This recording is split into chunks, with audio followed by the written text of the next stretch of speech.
at SHS. Question for Ben. Doesn't the United States fund or sponsor terrorism?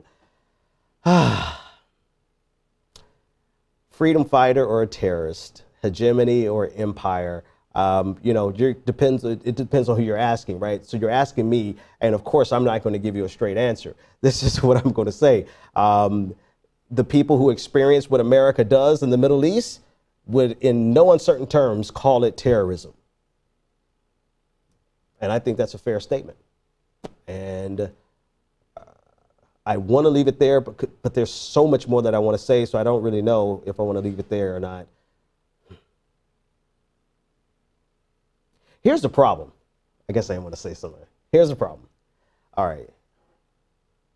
The problem is the people who win wars get to make the rules, and the people with the biggest guns get to make the rules, and they get to make the definitions of the words, right? And so we are scrambling as leftists / progressives / people who see a problem with what America does with their empire abroad. We're scrambling to fight against a tide that I'm not sure we're going to admit how big that tide really is. And what I'm saying here is that we're really fighting against the definition of words themselves, and whether or not we can ever get in the American lexicon the idea that the things that America does in the Middle East and North African nations is actually its own form of terrorism. That would require a complete rearranging of thinking, of the collective psyche, to understand that it doesn't matter if America is the most powerful nation in the world and we set the terms of engagement across the globe.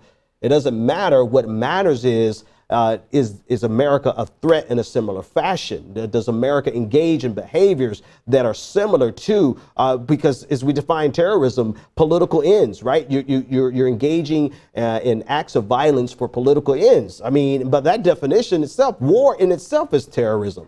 So if we go with that definition, then everybody's engaged in terrorism and then nobody's engaged in terrorism. The point is this, is that we're fighting against something that's actually bigger than the question here. The question is asking, does America engage in terrorism? The real question is whether or not we are able to transcend, and I mean this, as I'm saying it, it sounds like bullshit, but I really mean it. Whether or not we can transcend this norm that is accepted across the globe, that those in power get to dictate the rules for those who are weak. And that is a problem, because as long as America is the greatest power on the face of the earth, there's really no advantage. There's nothing that's going to come of that question, because who's going to enforce it on America? Who's going to say to America, who is going to be powerful enough to say to America that you are engaged in acts of terrorism and you need to be penalized for it? We can say it, but are we going to be able to execute any type of penalty against the United States of America?